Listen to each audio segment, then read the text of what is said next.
passer la parole donc à Aurélie Picard, qui est déléguée générale du comité stratégique de filière Nouveau Système Énergétique.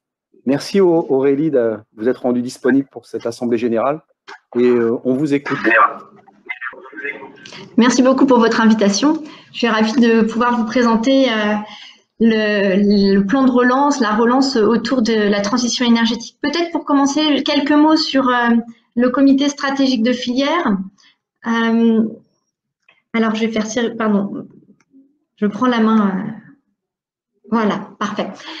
Donc, les comités stratégiques de filière, ça a 10 ans. C'est une dynamique qui a 10 ans, qui a été mise en place en 2008 pour questionner directement les entreprises sur les leviers à activer pour éviter la désindustrialisation, la ralentir, voire inverser la tendance et réindustrialiser. Notre comité à nous est plus récent, il a préexisté. Il y avait le comité Ecotech. Il nous a semblé essentiel, de par l'importance de la transition énergétique, d'avoir un comité stratégique spécifique dédié uniquement à la transition énergétique. Et donc, depuis 18 mois, sous l'impulsion d'Isabelle Kocher et plus généralement d'EDF, d'Engie, Total et Schneider, s'est mis en place ce comité stratégique de filière avec 4 piliers, énergie renouvelable, stockage, réseau et efficacité énergétique. Et un constat assez simple, c'est qu'il y a des moyens assez importants qui sont mis à disposition pour la transition énergétique, l'accélérer, la développer à travers la programmation pluriannuelle de l'énergie, les certificats d'économie d'énergie et plus généralement en ce moment, on voit tout le dynamisme national et européen sur cette question avec des montants significatifs. On reste très marqué par l'expérience du photovoltaïque où la transition a été largement accompagnée mais que les répercussions industrielles sont restées assez limitées. Et donc aujourd'hui, notre activité, c'est vraiment ce pendant industriel de la PPE, cette volonté de changer un peu la manière de procéder pour que cet investissement dans la transition énergétique soit porteur d'une activité industrielle forte en Europe et particulièrement en France, qui rende d'autant plus désirable la transition énergétique et qui permette de l'accélérer. Donc comme tous les comités stratégiques de filière, on a mis en place un contrat entre industriels, organisations syndicales et État, qu'on a souhaité autour de 2 axes principaux.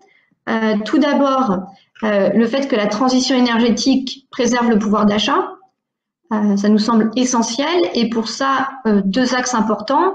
Le fait que les offres d'énergie décarbonée soient compétitives et donc on parle énormément de massification de la demande, de la capacité à dépasser le démonstrateur de l'ADEME et à industrialiser, la capacité à ensemble être capable de mettre une demande collective importante qui permette d'investir dans l'outil industriel et de faire des économies d'échelle. Donc c'est innovation et industrialisation qui est au cœur de notre préoccupation. On sait bien qu'il y a une période où l'énergie décarbonée est quand même un peu plus chère, reste un peu plus chère en tout cas pour certaines d'entre elles. Et donc d'où l'importance de regarder les économies d'énergie et de tout un travail sur la question de l'efficacité énergétique, du pilotage de la demande, qui donc constitue le 2e axe de nos travaux. Et plus généralement, le 2e grand axe, c'est naturellement de développer l'industrie, c'est notre raison d'être, et l'emploi dans les territoires, avec un focus spécifique sur les reconquêtes à mener, sur la batterie et sur le PV, sur lesquels il y a très clairement, d'un point de vue industriel, voilà, une action spécifique à mettre en place, et toutes les questions plus transverses que je vais illustrer. J'ai pris quelques exemples pour vous montrer l'activité du CSF. Notre première priorité, ça a été de travailler sur le contenu local, la prise en compte du contenu local européen et français dans les appels d'offres de la Creux. Et donc, aujourd'hui, les cahiers des charges ont évolué et intègrent un indicateur de contenu local, déjà pour se faire la main sur ce genre de calcul de méthode, mais pourrait prendre une place plus importante, c'est ce qu'on regarde. On regarde également sur ces questions-là les mécanismes d'inclusion aux frontières ou les autres initiatives qui peuvent être menées dans les grandes régions du monde sur cette dynamique de lien entre investissement dans la transition énergétique et retombées économiques. On constate qu'il y a des grands déséquilibres quand même aujourd'hui et que l'Europe est largement ouverte, comme le sont peut-être pas forcément les autres grandes aires géographiques, et qu'il est donc extrêmement important qu'on se préoccupe de ce sujet-là. Et puis on a travaillé avec vous, Cap Énergie a été d'un très grand soutien sur la question de la méthanisation par exemple, pour recenser les projets et enclencher un financement de l'innovation sur la baisse des coûts de la méthanisation. Vous avez été plus de 100 entreprises à répondre sur le sujet et nous sommes actuellement en train d'affiner la mise en place de l'appel à projet et des financements qui vont suivre. Sur l'hydrogène, on est également très actif avec vous pour accompagner d'abord le lancement de l'AMI, puis maintenant le lancement de l'AAP, et on échange régulièrement pour essayer de débloquer au mieux les fonds nécessaires sur ces sujets-là. Et vous êtes une région très active et c'est une bonne nouvelle. Et puis également des travaux sur la batterie, l'ETI. C'est simplement pour illustrer, peut-être signaler aux ETI présentes que nous avons un club spécifique pour les ETI. Il nous semble, on travaille avec l'ensemble d'entre vous, mais il nous semble essentiel de permettre aux dirigeants des ETI de se rencontrer. On élargit et vous faites le cercle naturellement également vers les PME, les startups mais on est un petit noyau d'ETI pour venir compléter le tour de table très grand groupe qui a initié la démarche et donc dans cette démarche de taille décroissante, mais il nous semble essentiel que le tour de table ne soit pas uniquement des grands groupes, d'où la mise en place d'un club ETI pour que la parole des plus petits et des industriels du terrain soit bien portée dans notre comité de filière. Donc, si je rentre maintenant dans le vif du sujet, la question de la relance. Le ministère de l'économie s'appuie fortement sur les comités stratégiques de filière. On est 18 et que ce soit pendant la crise, dans les questions de l'analyse des difficultés, dans relayer l'information, ou même on a été au centre de l'approvisionnement des masques et on a mis en place pour ça une plateforme. Il y a vraiment un appui fort et donc sur la question de la relance, on a été amené à travailler très étroitement avec le ministère. Et ce que je vais vous présenter, c'est vraiment la synthèse des positions des acteurs globalement sur le sujet, qui a un assez bon retour de la part de nos interlocuteurs et qui semble plutôt consensuel. Alors peut-être pas sur l'ensemble des points quand on arrive sur des très grands montants financiers, mais on est plutôt, ce que je vous présente est plutôt bien partagé avec nos interlocuteurs. Donc pour ce plan de relance, il nous a semblé qu'il y avait 3 priorités vraiment fortes à mettre comme objectif de toutes les mesures et de tout ce qu'on pouvait proposer. La première, naturellement, protéger les citoyens. Cette crise est sans précédent et il nous semble qu'avant tout, on parle bien de la protection du citoyen, de la cohésion sociale et donc de la question de maintenir autant qu'on le peut emploi, compétences et factures énergétiques en tant que consommateurs les uns les autres d'énergie. Donc on a porté de manière, je dirais, transverse, mais on a souhaité vraiment insister que de manière transverse, toutes les questions de formation et de protection des entreprises, notamment de leurs capitaux, de mise à disposition d'outils également spécifiques pour les consolidations nécessaires était un point extrêmement important. Et puis plus spécifiquement sur notre question, nous, d'énergie, qu'il était essentiel de bien piloter la consommation de l'énergie, de travailler sur l'efficacité énergétique. Une de nos préoccupations constantes sur tout ce qu'on réalise, c'est toujours de minimiser la dépense publique qui est également notre contribution aux uns et aux autres personnels et d'entreprises. Et donc, on a toujours cette préoccupation de regarder comment on peut mener nos actions en maximisant la mobilisation des financements privés. Donc là, typiquement, certificat d'énergie, par exemple, ou CPE, sur ces questions d'efficacité énergétique. La deuxième priorité transverse et qui traverse toutes les propositions, c'est regagner une souveraineté industrielle et toujours à coût optimisé, donc on n'est pas sur des montants, voilà. Et puis la troisième chose, c'est poursuivre l'objectif de neutralité carbone au niveau européen et national, naturellement. Si on regarde le cadre d'investissement, aujourd'hui, globalement, la PPE a été annoncée pendant la crise, qui est une très bonne nouvelle, on l'attendait depuis longtemps. On a un cadre d'investissement, on a un plan de relance ou de lancement, en tout cas, d'industrie et de développement de l'industrie à travers la PPE. Et comme je le disais tout à l'heure, on parle de 5 à 7 milliards par an d'argent qui est programmé sur nos sujets. On a insisté sur le fait que d'un point de vue hydrogène, 50 millions d'euros n'est vraiment pas la maille et que là, il est nécessaire de compléter ce plan-là, de donner beaucoup plus de visibilité dans une dynamique française et européenne, mais que le moment, c'est maintenant pour investir sur ces questions d'hydrogène et que la PPE laisse un peu un angle mort sur le sujet. Il y a la question des batteries sur lesquelles il y a un plan spécifique, un IPCEI, donc au-delà de la PPE, des investissements également qui sont réalisés.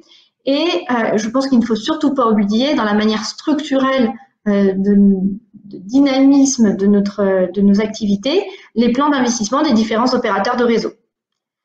Donc, par rapport à certains secteurs, on a déjà quand même un cadre qui nous donne de la visibilité sur les investissements. Toutefois, on dit que ce n'est pas suffisant et ce qui nous semble essentiel à travailler, c'est les conditions de mise en œuvre de ces plans. Au-delà du fait de s'assurer qu'ils soient effectivement maintenus dans leur ambition, c'est s'assurer du maintien de l'ambition et travailler les conditions pour qu'il y ait les retombées industrielles qui sont le cœur de notre problématique. Donc pour ce faire, on voit 5 prérequis, avant de rentrer dans les thématiques précises, on voit 5 prérequis transverses pour que cet argent massivement prévu porte effectivement ses fruits en France. Un, c'est le plan de relance des autres secteurs. Donc Jean-Luc nous a éclairé sur la partie automobile. Effectivement, ça semble assez clair. Oui, on l'a vu également sur l'aéronautique, sur les parties mobilité. Très clairement, l'État a prévu que la relance soit verte et a insisté, conditionné. Donc, on a là une réponse. Sur la partie bâtiment, nous aurons demain la 2e réunion avec Madame Borne sur la partie plan de relance. Rénovation énergétique des bâtiments. Donc pour ce qui concerne le bâtiment, le plan n'est pas aujourd'hui annoncé, mais on y travaille activement avec normalement 2 volets, un plan de mesures d'urgence pour l'été et un plan beaucoup plus structurel sur des mesures à la rentrée pour vraiment travailler l'ergonomie de l'offre packagée vers les rénovations globales. Et donc, il y a un groupe qui se met en place de personnalités qualifiées demain qui se met en place sur le sujet pour poursuivre les travaux qui ont été initiés, travaillés au sein des différents comités stratégiques de filière concernés, principalement le nôtre et celui de la construction. Pour ce qui est de l'industrie, nous y travaillons depuis septembre dernier. Et donc là, l'urgence est d'accélérer, je dirais, sur la question de la relance de l'industrie verte. Et nous, on insiste particulièrement, et là je vous incite à nous contacter, notamment à travers votre pôle avec qui on est en lien permanent, d'où ma présence aujourd'hui.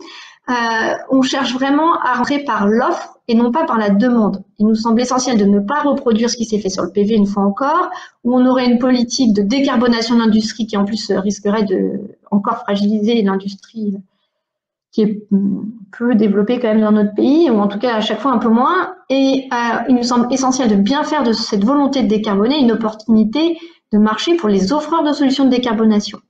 Et on est bien conscient que c'est pas au milieu du périph' qu'on a une bonne visibilité sur les pépites de chacun de vos territoires. Et donc, il y a vraiment ce souhait de bien rentrer par l'offre. Alors, on a pu voir et interviewer les plus grands acteurs, mais on n'a pas une visibilité forcément précise des plus petits d'entre vous, pour essayer d'identifier les bons mécanismes pour développer cette relance verte dans l'industrie et même autour de grands projets, pouvoir aller chercher du financement européen. Je l'avais mentionné dans ma première slide, il y a 1 milliard par an disponible en dehors déjà du plan de relance sur l'ETS Innovation Fund à aller chercher sur des décarbonations massives dans l'industrie, voire même dans la mobilité. Ça, c'est le premier point. Le deuxième, c'est la question de la mise en œuvre de la PPE. Aujourd'hui, quand on met 10 ans pour faire un champ d'éolien marin et que les Anglais en mettent 3, les répercussions industrielles sont forcément différentes. Et donc, on souhaite vraiment accélérer, lever les verrous qui font que cet argent effectivement dépensé ait des effets beaucoup plus forts de par une exécution plus rapide, plus flexible, sans pour autant marcher sur les questions d'acceptabilité, de dialogue local. Et donc là-dessus, je suis ravie que vous soyez extrêmement actifs et que votre action permitting répond exactement à ce sujet et sera donc voilà, via ce canal-là, on pourra notamment, il y a des attentes fortes au niveau des ministères et les résultats que vous obtiendrez sont attendus pour pouvoir contribuer à cette action qu'on souhaite mener sur les différents sujets, types d'énergie portés au sein de la PPE. Avec aussi bien des leviers nationaux que des leviers régionaux, typiquement sur la mise à disposition du foncier pour développer l'hydrogène ou le biogaz, les infrastructures, en tout cas pour la mobilité. Le troisième sujet, est plus conjoncturel. Et là, quand je dis on n'a pas demandé massivement beaucoup plus d'argent, mis à part au-delà de ce qui est prévu et qui soit bien dépensé et au bon rythme, ce qui nous semblait le premier combat à mener. Sur cette question-là, là, on parle de montants financiers plus conséquents. C'est la question de la compétitivité des énergies vertes. On a vu pendant la crise de nombreux acteurs renégocier leurs contrats pour passer de la biomasse au gaz. Et donc, il y a urgence, si on veut parler décarbonation, accélération de la décarbonation, à trouver un moyen incitatif qui permette, en tout cas, tant que les énergies carbonées sont particulièrement basses, de rétablir une compétitivité des énergies décarbonées, des énergies vertes. Le quatrième sujet, c'est l'équilibre des relations commerciales. On en a parlé sur le contenu local. Ça nous semble essentiel. On est convaincu que si on ne traite pas ce sujet au niveau européen et au niveau national, parce qu'on a fait un benchmark important et en Europe, il existe des pratiques tout à fait bruxello-compatibles qu'il est important de connaître, diffuser.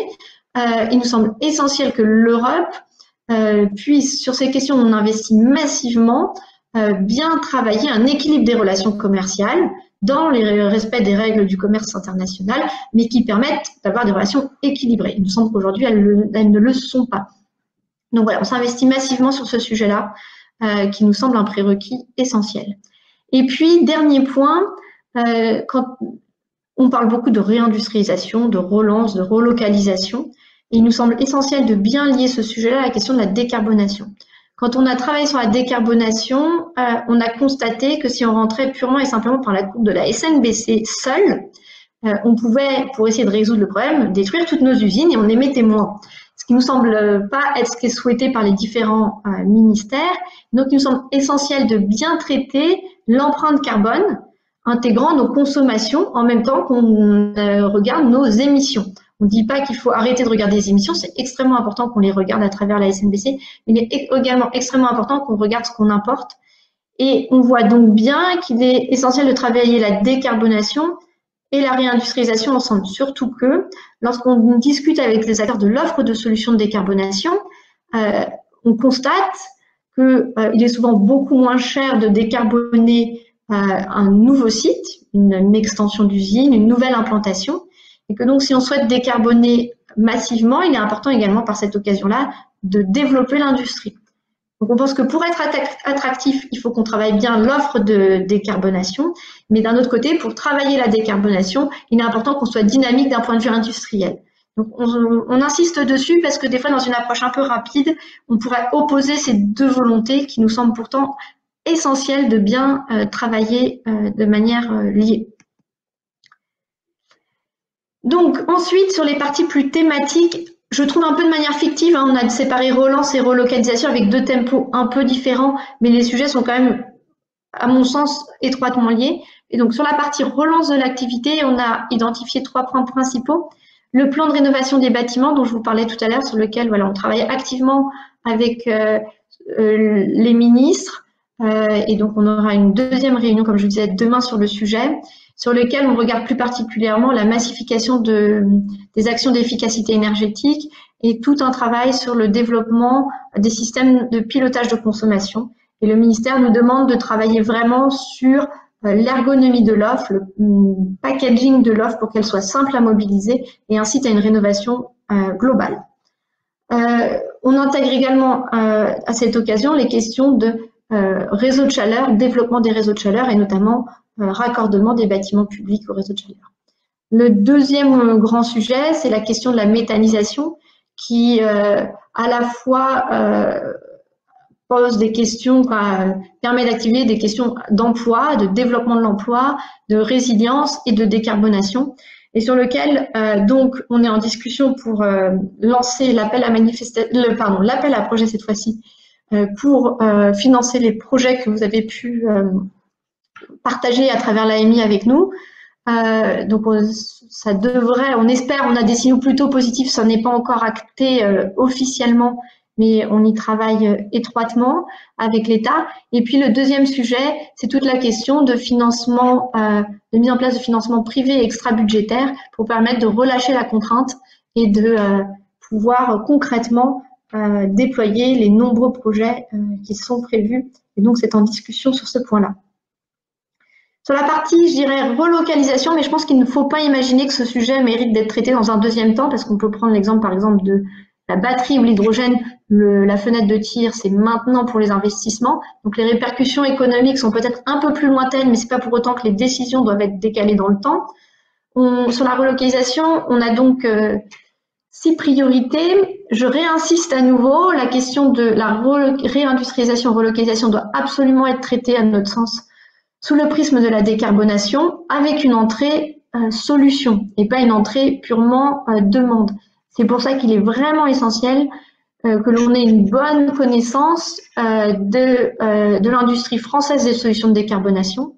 Alors je dirais sur l'hydrogène, aujourd'hui la visibilité est très claire à travers l'AMI, c'est extrêmement clair. Je dirais, sur la méthanisation, l'AMI également nous a permis d'avoir une bonne connaissance partagée avec l'État, tout comme sur l'hydrogène, des acteurs. Sur les autres sujets, cela reste, je pense, à compléter, dynamiser assez rapidement pour qu'on puisse bien veiller qu'au niveau national et au niveau régional également, dans toutes les démarches qu'on mène d'accompagnement des entreprises vers la décarbonation, le prisme de la solution et en fait de l'effet d'entraînement que ça peut avoir sur les entreprises offreuses de solutions soit bien pris en compte. Donc j'insiste lourdement, mais ça me semble essentiel. Le deuxième sujet, donc, c'est la question de la batterie, qui est un enjeu essentiel d'indépendance technologique. On travaille donc étroitement avec la mobilité, mais également avec les acteurs du réseau. Et je pense que Jean-Luc vous a bien présenté aujourd'hui les investissements massifs sur le sujet, que l'on retrouve à travers les relances des secteurs utilisateurs, que ce soit l'automobile ou l'aéronautique, alors plutôt vers l'hydrogène pour l'aéronautique, voilà, qui sont clairement intégrés. Et nous avons toujours cette préoccupation de travailler avec les demandeurs, nos clients, parce qu'on est convaincu que c'est bien par cette question de la demande qu'on peut réaliser des investissements industriels majeurs qui eux-mêmes alimentent l'innovation ensuite. Donc voilà, c'est toujours dans un lien étroit avec la demande. Donc c'est la même chose sur l'hydrogène, sur lequel aujourd'hui l'appel à manifestation d'intérêt a permis d'enclencher très clairement un AAP et puis l'IPCEI. Les perspectives sont positives et il y a vraiment une prise en compte au niveau européen très forte et au niveau national une volonté d'y aller. L'encouragement aujourd'hui, c'est de vraiment bien croiser sur les territoires les approches multi-usages entre industrie et mobilité pour avoir des projets qui permettent de massifier cette demande, de faire bénéficier aux uns et aux autres des avantages. L'industrie apportant un fort volume de consommation d'hydrogène, donc de baisse potentielle du coût de l'hydrogène, et la mobilité, un dynamisme des technologies également intéressante. Donc voilà, le message aujourd'hui, c'est de vraiment bien travailler de manière étroite entre les différents types d'usage de l'hydrogène en préparation de l'AAP qui va arriver nationale, avec aujourd'hui un dynamisme très clair au niveau européen et français. Donc on est plutôt, voilà, mais on essaye toujours de sortir de ce 50 millions d'euros annuels et c'est vraiment le moment et vos réponses massives sur l'AMI ont aidé. On a envoyé également un courrier en lien avec l'AFIPAC et le CSF Mobilité également au Premier ministre, aux différents ministres. On appuie fortement en ce moment parce qu'on est convaincu que bien que les impacts soient plus lointains, c'est maintenant que se jouent les décisions. C'est pour ça que la différence entre relance et relocalisation me gêne toujours un peu. L'autre sujet, c'est le photovoltaïque. Sujet un peu plus compliqué parce que entre la poule et l'œuf, c'est pas toujours simple. On parle de grands montants financiers, mais pour parler de grands montants financiers, il faut avoir des projets industriels concrets et ces grands projets industriels concrets demandent également des grands montants financiers. Donc, je dirais c'est un sujet qui nous est un peu plus compliqué. On a les nouvelles technologies, notamment le PV organique sur lequel on essaye voilà, d'appuyer. On est toujours, comme la batterie, l'hydrogène, sur le même sujet. C'est bien en travaillant étroitement, ce qu'on essaie de faire, c'est en travaillant étroitement avec des clients et avec une demande massive, qu'on peut enclencher des investissements plus importants dans l'outil industriel qui permettent de baisser les coûts et d'enclencher l'après-démonstrateur. Et on lie étroitement le sujet, comme la batterie. En fait, je dirais la batterie a montré le chemin, l'hydrogène. Le PV essaye de se mettre dans la roue de ces deux sujets et d'emprunter le même chemin au niveau bruxellois sur les questions d'alliance européenne, de mesures anti-dumping. Voilà. Sur l'éolien marin, l'axe que l'on prône, c'est surtout, qu'on a évoqué précédemment, c'est la simplification, l'accélération de la mise en œuvre de la PPE et l'aménagement des ports qui nous semble extrêmement important. Et puis pour finir, il y a un nouveau sujet qui vient de rentrer dans le périmètre du CSF qui ne l'était pas précédemment, de parler sensibilité sur la renégociation des concessions qui nous semble important de décloisonner de ces sujets, voilà, qui est sensible. Et donc, on a souligné le fait que l'hydroélectricité était également un levier d'entraînement du tissu de PME, ETI de la filière et méritait à ce titre d'être travaillé. Voilà, peut-être pour résumer, si je reprends sur les usages, si on parle du bâtiment, on a donc le plan de rénovation des bâtiments qui est lancé. Si on parle de mobilité, il y a vraiment un dynamisme très fort national et européen sur les questions d'hydrogène et de batterie. On travaille quotidiennement avec Jean-Luc sur le sujet. Et sur les questions d'industrie, cette volonté très forte d'identifier rapidement des grands projets, de continuer à allonger la liste des grands projets, des projets de décarbonation concrets que vous pouvez avoir pour appuyer au maximum leur soutien, sachant qu'il y a donc, je vous ai à minima, 1 milliard d'euros annuels disponibles pour financer ces sujets-là, qui sont screenés en fonction du nombre de tonnes de CO2 évitées et du prix de la tonne de CO2 évitée. Je vous remercie pour votre attention et puis je suis disponible pour toute question.